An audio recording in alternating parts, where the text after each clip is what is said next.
नमस्कार, मैं मनोल राजपूत। आप देख रहे हैं सुजत समाचार की खास पेशकश आपकी विधानसभा आपकी खबर।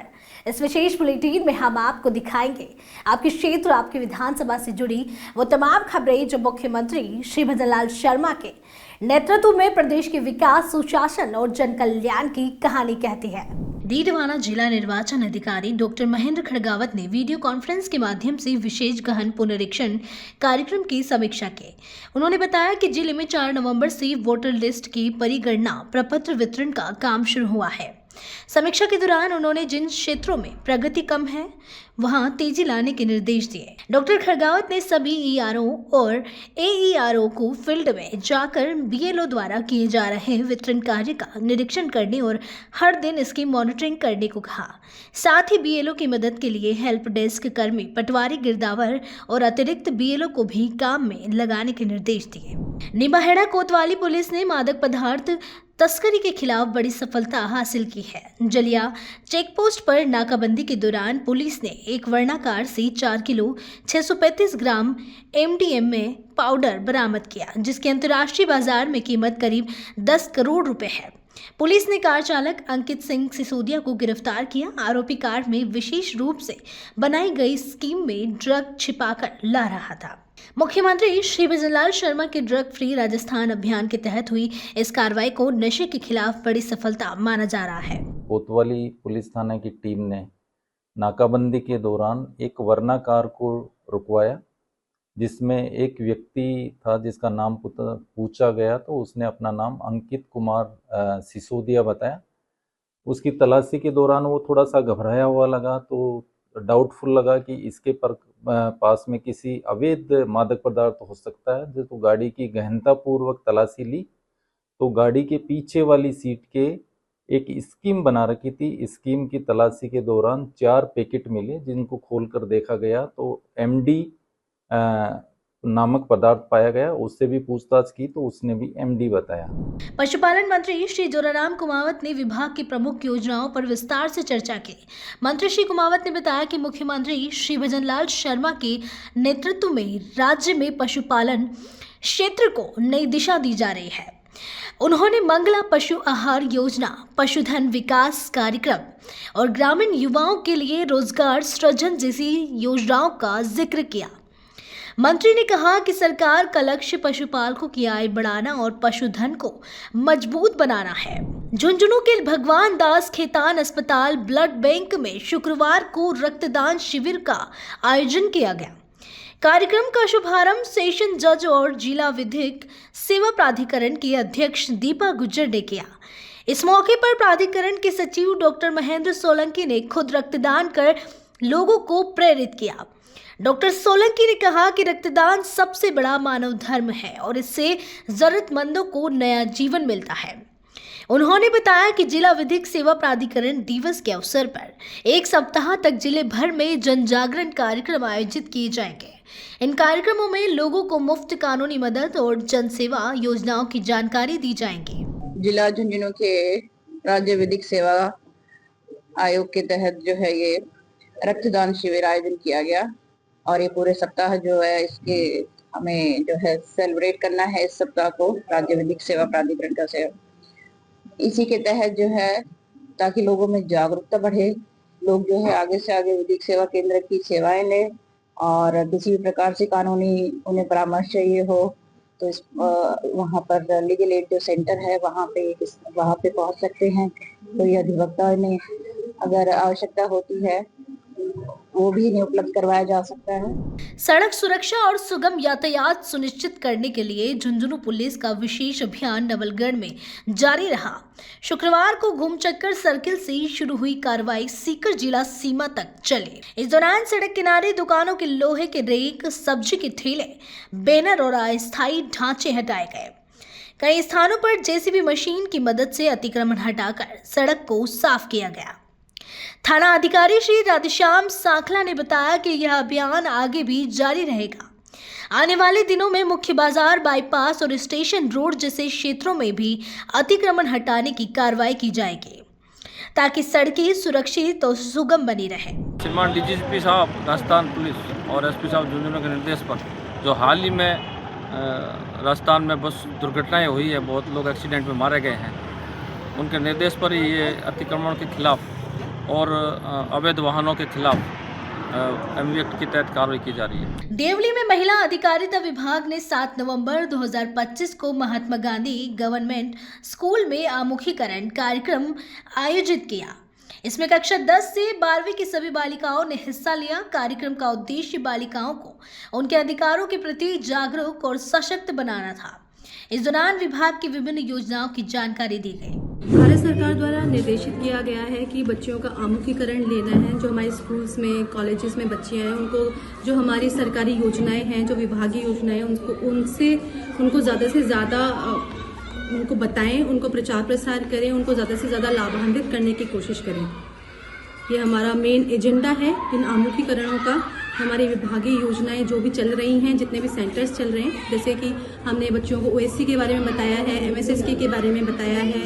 हमारे जो योजनाएं हैं, शिक्षा सेतु योजना हो गई, उड़ान योजना हो गई, निःशुल्क RSCIT, RSCFA, RSCEP, ये जो निःशुल्क योजनाएं जो बच्चों को अभी और आने वाले टाइम में काम आने वाली हैं, इन चीज़ों के बारे में इन लोगों को बताया गया है। महिला अधिकारिता बोर्ड से पधारे हुए सभी महिला बहनों का मैं हमारे MGGS विद्यालय में हार्दिक स्वागत करती हूँ। और आज इन्होंने बहुत ही अच्छी बालिका सुरक्षा से संबंधित जानकारी दी है, जिससे हमारी बालिकाएं लाभान्वित हुई है। जैसे कि बाल विवाह है, पॉक्सो एक्ट है, और इसके अलावा इन्होंने RSCIT के बारे में भी जो निःशुल्क कार्यक्रम करवाया जाता है, कंप्यूटर से रिलेटेड है, तो उसके बारे में भी बच्चों को बताया। इसके लिए मैं इनका बहुत आभार प्रकट करती हूँ। इन्होंने बच्चों को बहुत अच्छी जानकारियाँ देकर के लाभान्वित किया।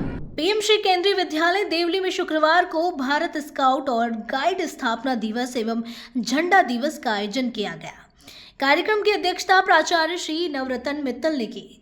इस मौके पर गाइड श्री चंद्रांशी महावर ने सभी छात्रों को राष्ट्रीय कैंसर जागरूकता दिवस के अवसर पर कैंसर अवेयरनेस शपथ दिलाई। प्रदेश में हाल ही में हुई कई सड़क दुर्घटनाओं के बाद मुख्यमंत्री श्री भजन लाल शर्मा ने सड़क सुरक्षा को लेकर सख्त कदम उठाए हैं। उनके निर्देशों के बाद परिवहन विभाग और पुलिस प्रशासन अब सक्रिय हो गया है। सुमेरपुर में भी सड़क सुरक्षा अभियान जोर पकड़ गया है। जिला परिवहन निरीक्षक श्री अनूप चौधरी के नेतृत्व में वाहन चालकों की कड़ी जांच की जा रही है। शराब पीकर वाहन चलाने वालों के लाइसेंस रद्द किए जा रहे हैं। वहीं ओवर स्पीड, ओवरलोडिंग और बिना लाइसेंस ड्राइव करने वालों पर भारी जुर्माने लगाए जा रहे हैं। जिस ढंग से ये कल जो एक्सीडेंट हुआ, डंपर चालक ने शराब पीकर इस ढंग से चला गया है, इसी को लेकर कल CMR के अंदर मुख्यमंत्री की अध्यक्षता में मीटिंग हुई थी हाई लेवल की, जिसमें DGP और होम सेक्रेटरी और ट्रांसपोर्ट कमिश्नर उपस्थित हुए थे। और उनको इस ढंग से हिदायत दी गई है, आप इस ढंग का एक अभियान का चलाएं, जिसमें परिवहन, पुलिस और PWD विभाग और NHI ये टीम मिलकर कार्य करें। और ये टीम करके 15 दिन इस ढंग का अभियान चलाएं, ताकि आने वाले समय में सड़कों के अंदर दुर्घटनाएं कम आए। शिव शिक्षा समिति रानौली ने एम्पावर के सहयोग से 45 दिवसीय कंप्यूटर प्रशिक्षण कार्यक्रम की शुरुआत की। संस्था सचिव डॉक्टर शिवजी राम यादव ने बताया कि इस प्रशिक्षण का मकसद युवाओं को डिजिटल साक्षरता और 21वीं सदी के जरूरी कौशल सिखाकर आत्मनिर्भर बनाना है। परियोजना अधिकारी पूनम जोनवाल ने कहा कि यह पहल ग्रामीण युवाओं को आधुनिक तकनीक से जोड़ने और उनकी पेशेवर दक्षता बढ़ाने में मदद करेगी। सरदार वल्लभ भाई पटेल की 150वीं जयंती के अवसर पर मुख्यमंत्री श्री भजन लाल शर्मा के निर्देशानुसार टोंक जिले में यूनिटी मार्च का आयोजन किया गया। हायर सेकेंडरी कोठी नातमाम स्कूल से कलेक्टर कल्पना अग्रवाल और जनप्रतिनिधि श्री चंद्रवीर सिंह चौहान ने हरी झंडी दिखाकर मार्च को रवाना किया। यूनिटी मार्च के दौरान स्कूली बच्चों में जबरदस्त उत्साह देखा गया। तिरंगा लेकर चल रहे बच्चों ने देशभक्ति गीत गाए और मुख्य बाजार में लोगों ने पुष्प वर्षा कर उनका स्वागत किया। ये कार्यक्रम युवा कार्यक्रम एवं खेल मंत्रालय, भारत सरकार, माई भारत के टोंक के माध्यम से ये आज जिला पद यात्रा का आयोजन हायर सेकेंडरी स्कूल से पटेल चौक तक हुआ, जिसमें माई भारत के युवाओं ने NSS के युवाओं ने, NCC के युवाओं ने, भाजपा के युवाओं ने, स्कूल के युवाओं ने बढ़ चढ़ के हिस्सा लिया और मनस्थली के युवाओं ने भी बढ़ चढ़ के हिस्सा लिया। सलूमपुर जिले के राजकीय उच्च माध्यमिक विद्यालय और अन्य सैकड़ों स्कूलों में राष्ट्रगीत वंदे मातरम का सामूहिक गायन किया गया। कार्यक्रम प्रभारी पार्वती बुनकर ने बताया कि विभाग के निर्देशानुसार राष्ट्रगीत के 150 वर्ष पूर्ण होने के अवसर पर सभी विद्यालयों में एक समय पर गायन का आयोजन किया गया। इससे पहले संस्था प्रधान भावना गुप्ता ने राष्ट्रगीत का ऐतिहासिक महत्व और इसकी लेखक के बारे में जानकारी दी। उन्होंने बताया कि यह गीत भारत के स्वतंत्रता संग्राम में प्रेरक रहा और हमारे राष्ट्रीय प्रतीक हमारी सांस्कृतिक धरोहर है। इस अवसर पर विद्यालय का स्टाफ और अन्य लोग भी उपस्थित रहे। नावा में राजकीय नर्सिंग महाविद्यालय ने राष्ट्रीय कैंसर जागरूकता दिवस पर विशेष कार्यक्रम आयोजित किया। कार्यक्रम की अध्यक्षता डॉक्टर राजवीर सिंह ने की। उन्होंने विद्यार्थियों को कैंसर के कारणों, लक्षणों और शुरुआती पहचान के महत्व के बारे में जानकारी दी। महाविद्यालय के प्रधानाचार्य श्री रामनिवास मुंड ने बताया कि संतुलित आहार, नियमित व्यायाम और नशे से दूर रहना कैंसर रोकने में मदद करता है। कार्यक्रम में विद्यार्थियों ने भाषण, रोल प्ले और पैनल डिस्कशन के जरिए कैंसर जागरूकता पर प्रस्तुतियां दी, जिनकी सभी ने सराहना की। इस मौके पर इस अवसर पर सुरेंद्र सिंह चौधरी और महाविद्यालय का समस्त स्टाफ उपस्थित रहा। कुचामन शहर के स्टेशन रोड पर महाराजा अग्रसेन महादेवलाल भोमराज का द्वार का भव्य लोकार्पण समारोह आयोजित किया गया। कार्यक्रम में मुख्य अतिथि राजस्व मंत्री श्री विजय सिंह चौधरी रहे।